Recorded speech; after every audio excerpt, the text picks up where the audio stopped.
So, Tito versus Chuck. Look, I don't know that anything happened that wasn't expected to happen. Did it? Now, the match itself, I will fully concede you was a bit of a surprise. In fact, you know what? Let's start there. No, let's not start there. Let's end there. Let's just start with the night. Okay, I don't know that anybody was stunned. I thought that the production was good. I have seen excellent production. I have seen extraordinary production. I've seen great production. It was good. I thought it was good. The card was not loaded. We knew that. But we knew these things coming in. So I don't think firing any shots after the bell here really makes us some kind of geniuses. It was more that we just got what we expected to get. I thought there was good talent. I thought Deron Wynn looked really good.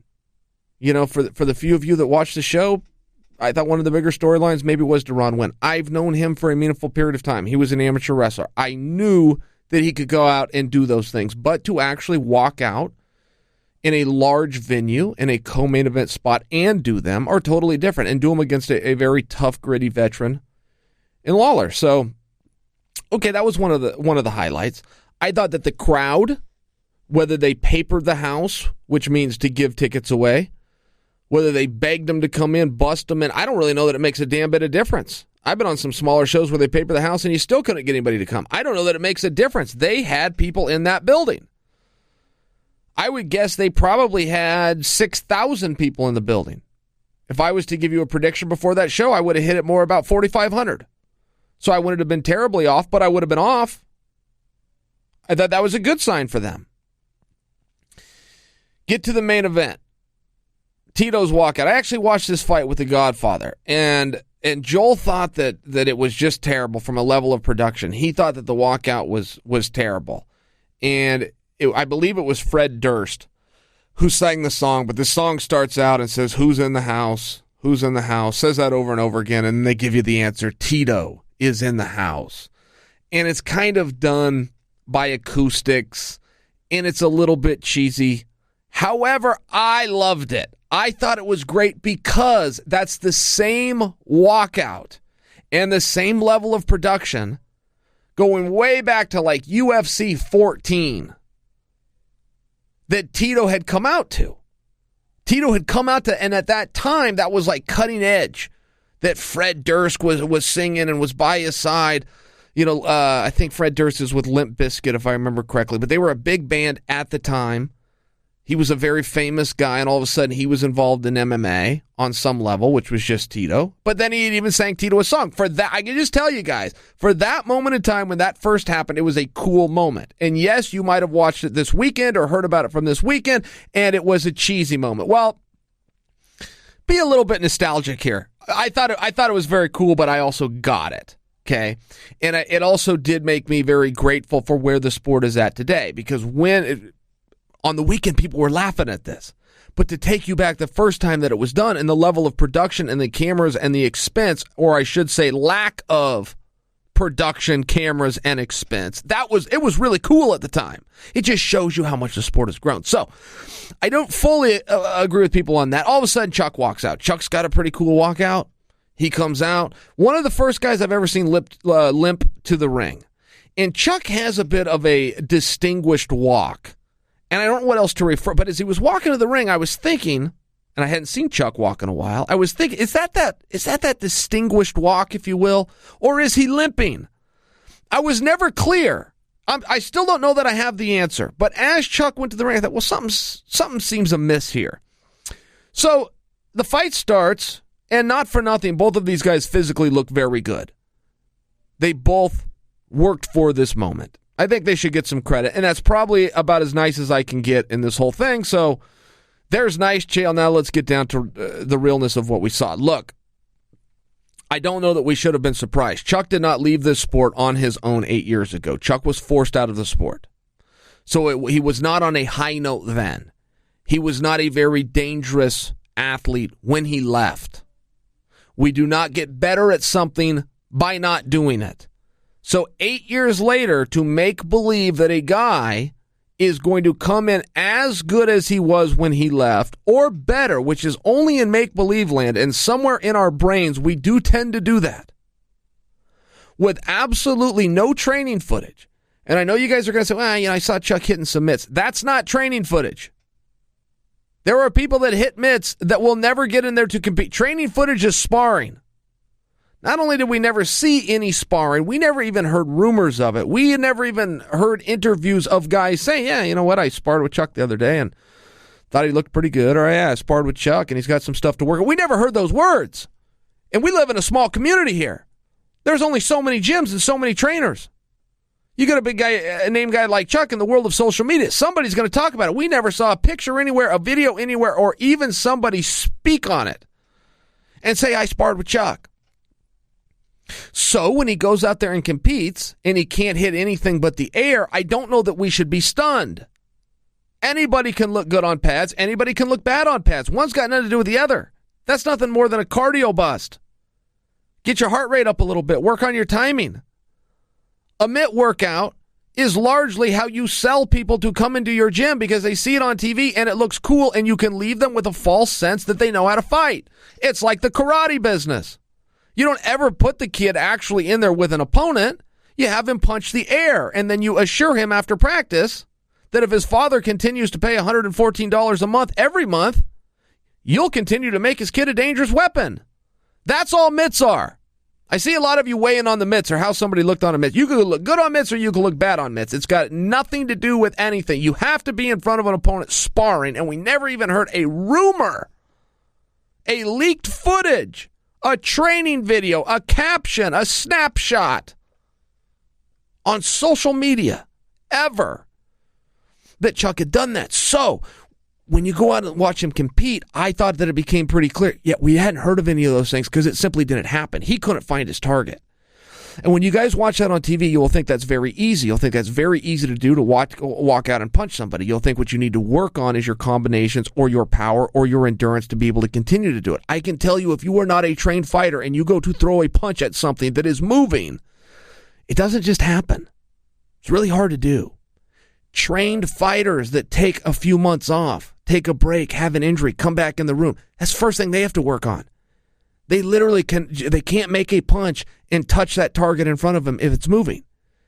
It's a range issue, it's a timing issue, and it's a repetitive muscle issue. It's the only way you can be able to do it. It's very complex. It looks easy on TV, but if you ever actually go out and try to do it, it's very hard to hit something that doesn't want to be hit. So if Chuck wasn't practicing that and he was only hitting mitts, you could see why he couldn't find Tito. I don't think that Chuck is as slow as he appeared on TV. A lot of people were saying he was slow. What I was seeing from more of a trained eye was he didn't know where the target was. A couple of times it looked like he was throwing punches. He was more putting his hand out there trying to see where's this guy at. And Tito doesn't even have a whole lot of movement. Tito's not Mr. Fast. And Chuck just simply couldn't find him. And that's because he didn't have the repetitiveness in the gym. Now, many people are instantly calling for Chuck to retire and saying we never want to see that again. That is one theory. That is one theory, and that is a reality that every fighter will face at some point. And frankly, so will the football players and the baseball players and the basketball. Everybody will experience that at some point. That point could be now. But I will just tell you the other side of the coin. The other side of the coin is you don't have to give in to that. The other side of the coin is you can go out there and learn from that experience and say, I'm going to get better. The other side of the coin is you can say, I froze up and here's why. The other side of the coin would be, I could not find my target, but here's why. And maybe I just accurately identified it, which is he was hitting too many mitts, jumping too much rope, and not having an opponent in front of him enough in something called sparring. Perhaps that terrible performance that he had will be the worst performance that we've ever seen him have. And perhaps he never returns to that again. He only gets better. I will share with you openly that I do not know the answer to this because I do not know Chuck's lifestyle and I do not know how hard he trained for this. I know he did not have his longtime coach, Coach Hackelman, in his corner. I believe for the first time in his career, I do not believe that Coach Hackelman was even part of the training. I say that because Chuck was training in L.A. and Coach Hackelman lives in San Luis Obispo. So I don't think that they were even together. When you change things up like that, I would love to know the backstory. I would love to know why he did not train with Coach Hackelman.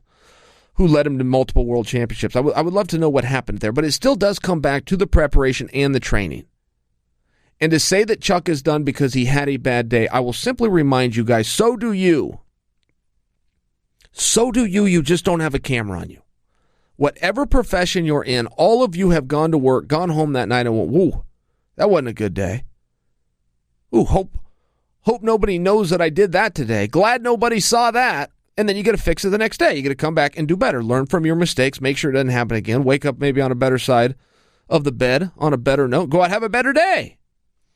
When you're in this sport and you only get to go to work on camera one day in the last 8 years, and it happens to be a bad day, you're busted. You're caught.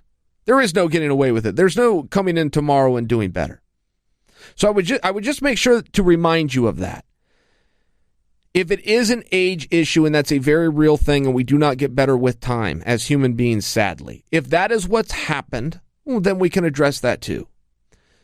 But I would like to encourage anybody on the mindset that if you go out and have a day at work and it doesn't go well, you do not have to concede and lay down and roll over and get up. You can get up the next day and work harder and try to fix it and move forward.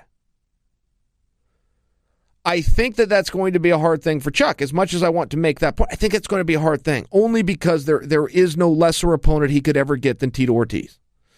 Tito's terrible. And Chuck said as much. That isn't just sour grapes by Chael. Chuck said it. Chuck goes, look, I'm fighting Tito because he's terrible. He's the easiest opponent that I could possibly find, and I want this as a warm-up fight. And Chuck wasn't doing promotion. Chuck doesn't even understand that. Trash talk and building something. Chuck doesn't get any of those things. Chuck's a very candid, open guy. For better or worse. He'll tell you good things, he'll tell you bad things, he'll tell you in between. But if you ever want to know something on Chuck, just ask him the question. So when he came out and he said, look, Tito's the easiest, he wasn't burying Tito. He was just being honest. You know, at my age and coming back, I'm a little apprehensive about this, so I grabbed a guy who isn't far from my age, who's all supposed to have been sitting on his ass, who also doesn't lead the cleanest lifestyle, and who I've whipped a couple of times, easily. That's why I want to fight it. So, if you're to take Chuck at his word, and you should, he was very open and honest about that, and he was correct, where do you go? Where do you go from there? You can't just throw him in an under, let's just give him an up-and-comer. Oh, that's the last thing you want. Last thing you want is some up-and-comer. So, who would you give him? And I heard some talk, I must say this to weigh in on this personally, I heard some talk as I was roughing up the debacle that was this event, that Chael was pining for a fight with Chuck. That's accurate by you guys. That was very accurate by you if you would have said that on Friday. After that fight, I will tell you in no uncertain terms, I am not looking for a fight with Chuck. I would not accept a fight with Chuck, including if that were offered to me. I would not accept that fight. So if any of you were thinking, old Chael's looking ahead here, yeah, sure. Would love to have whipped both of those guys on Friday. After I saw what I saw, we're good.